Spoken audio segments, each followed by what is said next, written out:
Unemployment 22% के करीब करीब है। और जम्मू कश्मीर में फॉरेस्टर की पोस्टें हों उसके एस्पिरेंट्स, सब इंस्पेक्टर की पोस्टें जो अभी एडवर्टाइज़ की गई हों उसके एस्पिरेंट्स हों, या क्लास 4 की रिक्रूटमेंट हो, इन तमाम रिक्रूटमेंटों के लिए नौजवानों की एक लंबी कतार है जो इस इंतज़ार में है कि कब जो मांगे हमारी हैं उसको सरकार मानती है और हम इन तमाम पोस्टों के लिए इम्तिहान में बैठने के लिए एलिजिबल हो जाएंगे। फॉरेस्टरों का मामला बड़ा अजीब व गरीब और बड़ा परेशान करने वाला मामला है। 2004 में एडवर्टीजमेंट होती है, रिक्रूटमेंट नहीं हो पाती। 2009 में दोबारा से 2009-10 की दहाई में दोबारा से एडवर्टीजमेंट होती है, रिक्रूटमेंट फिर नहीं हो पाती। उसके बाद 2019 में दोबारा से यूं कहा गया कि अब वो जो फॉरेस्टर की पोस्टें हैं उसके लिए वॉक टेस्ट होगा और बाकी जो टेस्ट होने हैं वो टेस्ट होंगे, और एसएसआरबी ने उसकी तैयारी करनी शुरू की। जो फॉरेस्टर की पोस्टों के एस्पिरेंट हैं, जिन लोगों ने 2004-05 में फॉर्म भरे थे, वो लोग भी तैयार हो गए। 2009-10 में जब दोबारा से एडवर्टीजमेंट निकला, दोबारा से इश्तिहारात निकाले गए, जिन लोगों ने तब फॉर्म भरे वो भी तैयार हो गए। और उसके बाद 2019 में जब वॉक टेस्ट के लिए कहा गया तो ये सभी एस्पिरेंट्स बड़े खुश थे कि शायद अब हमारा वॉक टेस्ट होगा, लेकिन अभी तक वॉक टेस्ट नहीं हुआ है। एक बार वॉक टेस्ट की डेट निकली, उसको रीशेड्यूल किया गया, और उसके बाद दोबारा वॉक टेस्ट की डेट निकली, उसको रीशेड्यूल किया गया। बच्चे इन सब हालात से परेशान थे और बच्चों ने दाएं बाएं दौड़ना शुरू किया कि मालूम तो करें कि आखिरकार वजह क्या है, क्यों फॉरेस्टर के लिए वॉक टेस्ट नहीं हो रहा है। तफसीलात जब मालूम करने की कोशिश की गई तो एसएसआरबी ने यह कहा कि हम वॉक टेस्ट इसलिए नहीं करा सकते क्योंकि फॉरेस्ट डिपार्टमेंट से कुछ क्लैरिफिकेशन आना बाकी है। और जब फॉरेस्ट डिपार्टमेंट से पता किया गया कि वॉक टेस्ट फॉरेस्टरों का क्यों नहीं हो रहा, तो फॉरेस्ट डिपार्टमेंट में काम करने वाले कर्मचारियों ने कहा कि इन पोस्टों को री एडवर्टाइज किया जाएगा, इन तमाम पोस्टों को री एडवर्टाइज किया जाएगा, तो वॉक टेस्ट की तो कोई पॉसिबिलिटी है ही नहीं। ये पोस्टें री एडवर्टाइज होंगी, हम और कुछ पोस्टें दे रहे हैं, उसके बाद इसमें एडवर्टीजमेंट के बाद लोग फॉर्म भरेंगे और फिर दोबारा से सारी प्रक्रिया होगी। अब सोचिए, जो रिक्रूटमेंट का प्रोसेस 2004 में शुरू हुआ, वो रिक्रूटमेंट का प्रोसेस अभी तक मुकम्मल नहीं हुआ, 17 साल हो चुके हैं। वो बच्चे जिन लोगों ने 2004 में ग्रेजुएशन की थी, आज अब खुद अंदाज़ा लगाइए वो कहाँ होंगे, 38 साल के करीब करीब उनकी उम्र पहुंच चुकी होगी। जिन्होंने 2009 में ग्रेजुएशन मुकम्मल की, 12 साल उन्हें भी हो चुके हैं, 33 साल के करीब करीब उनकी उम्र होगी। और यही बच्चे जब ये रिक्रूटमेंट के लिए कल नोटिफिकेशन इशू किया जाएगा और उसमें एज का एक क्राइटेरिया अगर मेंशन किया गया, और चूंकि जाहिर सी बात है आपको फिट फॉरेस्टर चाहिए और फॉरेस्टरों का काम जो है वो जंगलों में घूमना होता है, तो उस वक्त अगर रिक्रूटमेंट की क्राइटेरिया में हुकूमत ने यह तय किया कि एज बार होगा उस पर, इतनी उम्र होगी, इतनी उम्र होगी, तो वो सारे बच्चे जिन्होंने 2004 में फॉर्म भरे थे वो कितना बड़ा हंगामा खड़ा करेंगे। अब हुकूमत भी यहाँ पर एक बात सही कहती है कि जिन लोगों ने 2004 में फॉर्म भरे उन्होंने सिर्फ फॉरेस्टर के लिए फॉर्म नहीं भरे, उन्होंने अलग अलग और भी जगहों पर फॉर्म भरे होंगे। उनमें से कई सारे बच्चे सिलेक्ट हो गए होंगे। जो बच्चे बचे हुए हैं ये यही बच्चे हैं जो ये कह रहे हैं कि जी फॉरेस्टर का इम्तिहान, फॉरेस्टर की रिक्रूटमेंट मुकम्मल क्यों नहीं की जा रही। अब ये बच्चे वो हैं या ये बच्चे नए हैं? सवाल ये है कि 17 साल इस रिक्रूटमेंट को 17 साल में ये रिक्रूटमेंट मुकम्मल क्यों नहीं हो पाई। समझा जा सकता है कोर्ट केसेस हुए और कुछ मामलात बने, लेकिन जब इन सब चीज़ों से ये रिक्रूटमेंट बाहर आई, उसके बाद भी ये रिक्रूटमेंट अभी तक मुकम्मल क्यों नहीं हो पाई। और इसी तरीके से जम्मू कश्मीर में जब हम बात करते हैं सब इंस्पेक्टरों की, तो सब इंस्पेक्टरों की पहली रिक्रूटमेंट 2009 में हुई, फिर 2016 में हुई और अब जाकर 2021 में रिक्रूटमेंट होने जा रही है। वन टाइम रिलैक्सेशन सरकार ने दे दी है 2 साल की, लेकिन बच्चे 3 साल की वन टाइम रिलैक्सेशन और मांग रहे हैं, यानी 33 साल तक आप रिलैक्सेशन दे दें, यानी 5 साल की टोटल रिलैक्सेशन दी जानी चाहिए। बच्चे ये कहते हैं कि हमें एक बार मौका मिला, एक ही बार इम्तिहान में बैठने का मौका मिला, हमें कम से कम 3 से 5 बार इस इम्तिहान को देने का मौका मिलना चाहिए था। क्यों नहीं हुई? लगातार हर साल रिक्रूटमेंट क्यों नहीं हुई? हर साल पोस्ट एडवर्टाइज क्यों नहीं की गई? और इस साल जब 1200 पोस्टें एडवर्टाइज की गई हैं, तो हुकूमत को आखिरकार क्या परेशानी है? क्यों हुकूमत हमारी ग्रीवेंस को नहीं समझ रही कि हमारा सबसे बड़ा ग्रीवेंस ये है कि 33 साल की उम्र तक अगर आप इसको एक्सटेंड करते हैं तो बहुत बड़ा नंबर होगा उन स्टूडेंट्स का, बहुत बड़ा नंबर होगा उन एस्पिरेंट्स का जो इस इम्तिहान में पार्टिसिपेट करेंगे। फिर कुछ और बच्चे हैं जिन्होंने हमसे रब्ता किया, उन्होंने ये कहा कि आप वन टाइम रिलैक्सेशन की बात क्यों कर रहे हैं, आप मत करिए, आप ये कहिए कि रिलैक्सेशन अगर देनी है तो फॉर एवर के लिए देनी है। तो जब मैंने उनसे वजह पूछी तो उन्होंने ये कहा कि मेरी उम्र अभी 27 साल है, 28 साल है, अभी मैं पार्टिसिपेट करूंगा लेकिन अगले साल में इनएलिजिबल हो जाऊंगा, तो मेरे साथ ही ज्यादती क्यों हो रही है। उसके बाद कई और नौजवान हैं जिन्होंने ये कहा कि कंपटीशन जितना कम होगा उतना ज़्यादा मौका हमको मिलेगा, उतनी ज़्यादा अपॉर्चुनिटी हमें मिलेगी, तो आप कंपटीशन बढ़ाना क्यों चाहते हैं। अब ये सारी रिजर्वेशंस जो बच्चों की हैं, ये सारी बातें बच्चे कर रहे हैं, इसमें सब साफ तौर पर खुदगर्जी नज़र आ रही है। खुदगर्जी इसलिए कि कोई भी बच्चा ये सोचने के लिए तैयार नहीं कि जिन बच्चों को एक ही मौका इस इम्तिहान में बैठने का मिला उनका कसूर क्या था, और उसके बाद जिन बच्चों को 2 मौके भी अगर मिले तो उन्हें तीसरा मौका क्यों नहीं मिलना चाहिए। आप सिविल सर्विसेज के इम्तिहान में बैठते हैं, वहां पर भी आपको 3 से ज्यादा मौके दिए जाते हैं सिविल सर्विसेज के इम्तिहान को क्वालिफाई करने के लिए।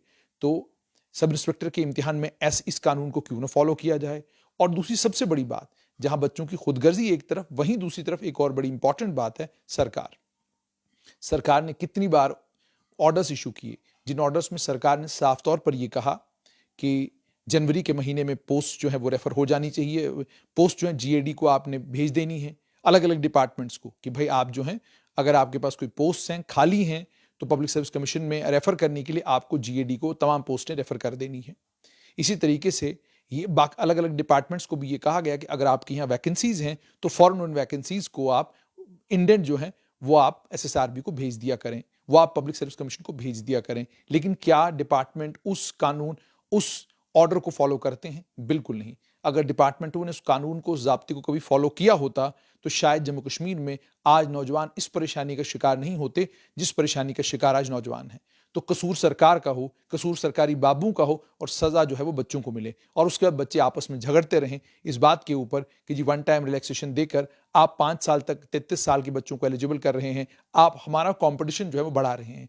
जबकि होना ये चाहिए था जितना ज्यादा बच्चा कंपटीशन में पार्टिसिपेट करेगा, क्योंकि कानून असल में यही है कि जितने ज्यादा बच्चे किसी कंपटीशन में पार्टिसिपेट करते हैं उतना बेहतरीन टैलेंट जो है उस कंपटीशन से बाहर निकलकर आता है। कानून और ज़ाब्ता तो यही है। मैंने आपको जैसे कहा कि फॉरेस्टर की ही अगर हम बात करें तो 17 साल हो गए, अभी तक वो रिक्रूटमेंट मुकम्मल नहीं हुई। अब फॉरेस्ट डिपार्टमेंट ये कह रहा है कि हम और पोस्टें देकर इन फॉरेस्टर की जो पोस्ट हैं इनको री एडवर्टाइज करेंगे, और री एडवर्टाइज करके उसके बाद रिक्रूटमेंट का प्रोसेस जो है मुकम्मल किया जाएगा। तो अब बताइए उन बच्चों का क्या कसूर जिन बच्चों ने इसके लिए फॉर्म भरे थे। और अगर आपने इस सारे प्रोसेस को जो आज से पहले हो चुका है उसको स्क्रैप करना है, या आप स्क्रैप अगर नहीं करते हैं तो क्या वो बच्चे जिन्होंने 2004 में फॉर्म भरे थे क्या आज वो एलिजिबल होंगे? और अगर वो एलिजिबल होंगे तो क्या आपको उसमें एज रिलैक्सेशन नहीं देना पड़ेगा? कई बच्चे ऐसे होंगे जिनकी उम्र हो सकता है 40 साल से ऊपर चली गई हो, उनको भी आपको रिलैक्सेशन देकर इम्तिहान में बैठने का मौका देना होगा। फिर वो बच्चे आएंगे जो बच्चे ये कहेंगे कि आपने अगर 2004 का कोई रिक्रूटमेंट प्रोसेस मुकम्मल नहीं किया तो हमारा क्या कसूर। अब जाहिर सी बात है अब हमारी बारी है, तो आप जब रिक्रूटमेंट के लिए खोलें तो ज़ाब्ते वही होने चाहिए फॉरेस्टर के लिए जो बाकी देश भर में है। तो ये जो कन्फ्यूजन और क्योस वाली स्थिति है ये आखिरकार बनती क्यों है, इसकी वजह क्या है? तो मैंने आपको वजह साफ तौर पर ये बताई कि जब सरकार का खुद ही एक ऑर्डर है जिस ऑर्डर में सरकार ने तमाम डिपार्टमेंटों को ये कहा है कि आपको डेट्स बताई गई हैं इस तारीख तक, और सारी पोस्टें जितनी भी आपने रिक्रूटमेंट करनी है, जो भी वैकेंसीज आपके पास हैं, वो आपने पब्लिक सर्विस कमीशन को और सर्विस सिलेक्शन बोर्ड को मार्च से पहले पहले रेफर कर देनी है पोस्टें। लेकिन डिपार्टमेंटों की, पब्लिक सर्विस कमीशन की भी और एसएसआरबी की भी ये शिकायत बार बार रही है कि डिपार्टमेंट उस ज़ाब्ते को, उस डेडलाइन को बिल्कुल भी फॉलो नहीं करते। नतीजा ये निकलता है कि पोस्टें हमारे पास बहुत देर बाद आती हैं, बहुत लेट आती हैं। जब पोस्टें हमारे पास बहुत लेट आती हैं, हम उनको एडवर्टाइज तो करते हैं, लेकिन एडवर्टाइज करने के बाद हम रिक्रूटमेंट भी मुकम्मल करते हैं, लेकिन रिक्रूटमेंट टाइमली नहीं हो रही है, बच्चों के साथ ज्यादती हो रही है। इसका कसूर पब्लिक सर्विस कमीशन ने एसएसआरबी की ओर मर देना बिल्कुल गलत है। ये बच्चों को भी समझना होगा कि आप अपनी फरियाद देकर एसएसआरबी के पास जाते हैं, जबकि एसएसआरबी केवल मात्र रिक्रूटमेंट एजेंसी है। रिक्रूटमेंट करने के अलावा उनके पास दूसरा कोई मैंडेट नहीं है। वो डिपार्टमेंटों से जब वैकेंसीज रेफर होंगी तब जाकर उनको वैकेंसीज को एडवर्टाइज करेंगे। अगर डिपार्टमेंट वैकेंसीज रेफर ही नहीं करता तो वो ऑन देयर ओन किसी भी वैकेंसी को रेफर नहीं कर सकते हैं।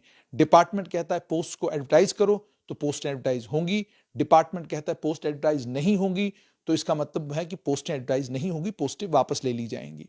तो ये सारा अलग अलग सरकारी विभागों का काम है कि वो टाइमली पोस्ट को एसएसआरबी और पब्लिक सर्विस कमीशन में भेजें। तो जहां नौजवानों को, जहां उनके पेरेंट्स को, जहां उनके माँ बाप को प्रेशर सरकार के ऊपर बिल्ड करना चाहिए, अलग अलग विभागों के ऊपर बिल्ड करना चाहिए और सरकार को ये कहना चाहिए कि आप डिसिप्लिन एनफोर्स करें अलग अलग विभागों के अंदर और मैंडेटरी करें विभागों को कि जो भी वैकेंसीज उनके यहाँ हैं वो टाइमली उनको रिक्रूटमेंट एजेंसीज को रेफर करें, तब जाकर बात बनेगी। पेरेंट्स जो हैं पब्लिक सर्विस कमीशन और एसएसआरबी के पास जाकर अपना रोना रोते हैं और ये कहते हैं कि देखिए ये रिक्रूटमेंट मुकम्मल नहीं हुई, ये रिक्रूटमेंट मुकम्मल नहीं हुई। इस सारे रिक्रूटमेंट के प्रोसेस में, हाँ, रिक्रूटमेंट के बाद अगर कोई दिक्कत और परेशानी आती है उसके लिए एसएसआरबी को सवाल पूछा जा सकता है। रिक्रूटमेंट के बाद अगर कोई दिक्कत और परेशानी आती है तो पब्लिक सर्विस कमीशन को सवाल पूछे जा सकते हैं।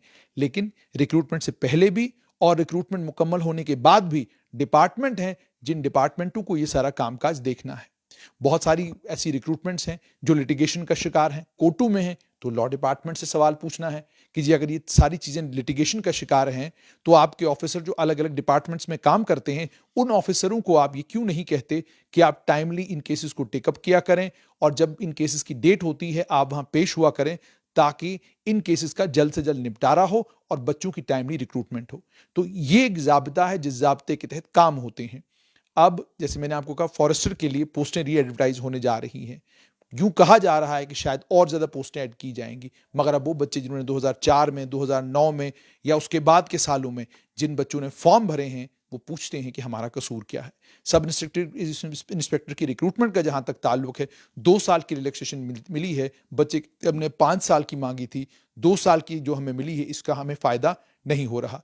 वो लेफ्टिनेंट गवर्नर मनोज सिन्हा से भी मिले, उन्होंने भी उन्हें एक बात जो कही वो बड़ी जेन्युइन बात है। उन्होंने ये कहा कि आज आप आए हैं, मैं आपको 3 साल की और रिलैक्सेशन दे दूंगा, कल कोई और ग्रुप मेरे पास आएगा वो और 2 साल की रिलैक्सेशन मांगेगा, तो बात ऐसे कैसे बनेगी। लेकिन उन्होंने बच्चों को बाद में लड्डू भी खिलाए और आश्वस्त किया कि जो आपने मुझे मेमोरेंडम दिया है मैं इस पर सोच विचार जरूर करूंगा।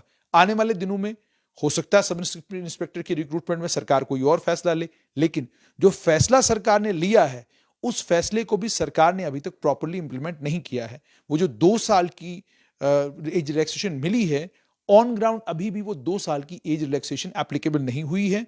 जो लिंक एसएसआरबी ने खोला है उस लिंक पर केवल 28 साल की उम्र के बच्चे जो हैं फॉर्म भर सकते हैं। 28 साल से ऊपर यानी 2 साल की जो रिलैक्सेशन है उस 2 साल की रिलैक्सेशन वाले बच्चे अभी फॉर्म उस लिंक पर नहीं भर सकते हैं। क्या वजह? तो होम डिपार्टमेंट से जब मालूम किया तो पता ये चला कि 400 और जो नई पोस्टें आई हैं उन्हें भी अभी एसएसबी को रेफर करना है।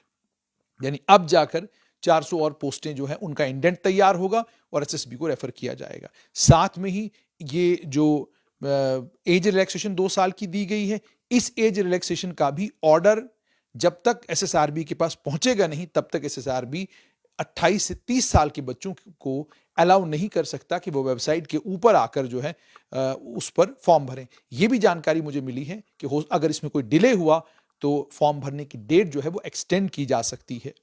और उसके बीच में ही आपको ये भी याद होगा कि सब इंस्पेक्टर के इम्तिहान के लिए जो बच्चे सब इंस्पेक्टर के इम्तिहान में बैठना चाहते थे उन बच्चों ने सीनियर एडवोकेट अभिनव शर्मा से बात की। उन्होंने भी एक प्रेस वार्ता की, उन्होंने सारे कारण बताए कि किन कारणों से जस्टिफाइड और जेन्युइन है डिमांड बच्चों की कि उन्हें 33 वर्ष तक यानी 5 साल की एज रिलैक्सेशन दी जानी चाहिए। उन्होंने सारे तथ्य उजागर किए और जाहिर सी बात है अगर वो उन्होंने वहां तथ्य उजागर किए हैं, जितने भी रेलेवेंट क्वार्टर्स हैं भारतीय जनता पार्टी में या सरकार में, उन रेलेवेंट क्वार्टर्स में भी ये बात चली गई होगी।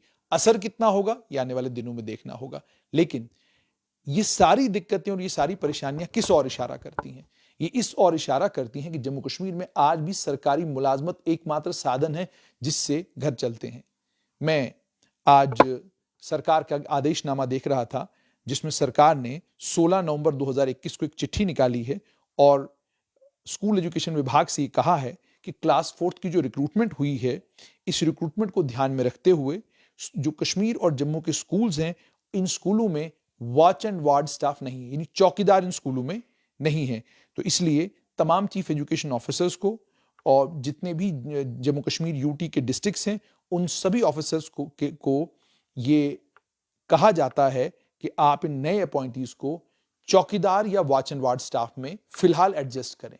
यानी आप हिसाब लगाइए, कल तक जो मास्टर्स करके पोस्ट ग्रेजुएट बच्चे, वो तमाम बच्चे जो कल तक ये कह रहे थे कि हमें भी हमने अगर 4th क्लास का फॉर्म भरा है, हम लोगों ने अगर इम्तिहान क्वालिफाई किया है, उसके बाद हमें बाहर निकालने की कोई तुक नहीं बनती। बात उनकी भी सही है।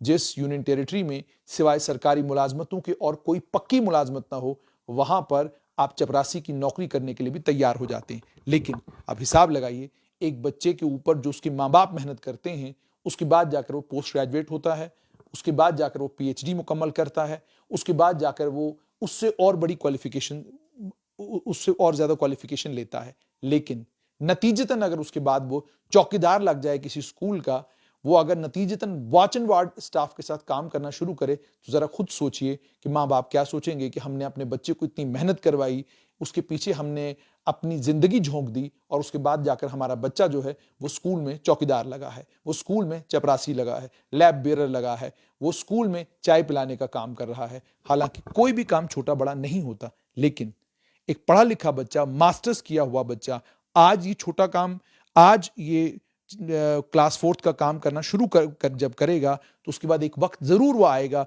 जब ये सारे क्लास 4th में जो लोग ज्यादा पढ़े लिखे होंगे, ये लोग भी ये सोचना शुरू करेंगे कि हमारी क्वालिफिकेशन इतनी ज्यादा है, हम इस क्वालिफिकेशन में डिजर्व करते हैं कि हम क्लरिकल पोजीशंस पर हो, डिजर्व करते हैं कि हम ज्यादा बेटर पोजीशंस पर हो। तो कल सरकार के सामने एक और सवाल होगा कि ये हाईली क्वालिफाइड जो क्लास 4th अपॉइंटीज हैं, इन सारे अपॉइंटीज को और अच्छी पोजीशंस पर ले जाया जाए।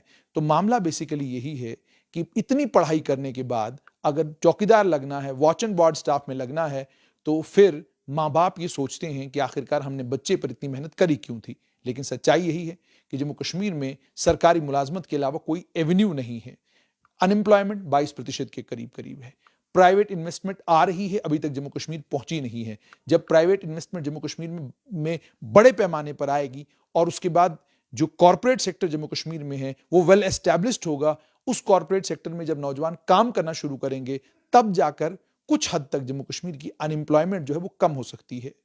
लेकिन कोई ये कहे कि ये अनएम्प्लॉयमेंट रातों रात खत्म हो जाएगी, लगभग नामुमकिन है।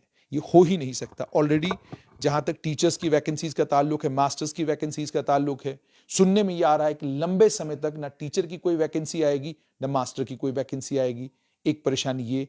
अब दूसरी तरफ आप एक और चीज देखिए, 1 लाख सवा लाख के करीब करीब वो मुलाजमीन हैं जो कैजुअल हैं, डेली वेजर हैं, और अलग अलग स्कीमों के तहत जो बच्चे लगाए गए हैं, उन लोगों को भी, उन बच्चों को भी रेगुलराइज करने का वादा सरकार ने किया है। SRO 520 बना है। ये लगभग सवा लाख के करीब करीब मुलाजिम जब ऐड हो जाएंगे, तो खुद सोचिए कि बात कहां से कहां तक जा पहुंचेगी। और इन बच्चों को जब, इन तमाम लोगों को जब रेगुलराइज करने की बारी आएगी, तो जाहिर सी बात है जो डिपार्टमेंट के पास पोस्टें होंगी, उन्हीं पोस्टों के अगेंस्ट ये रेगुलराइज होंगे।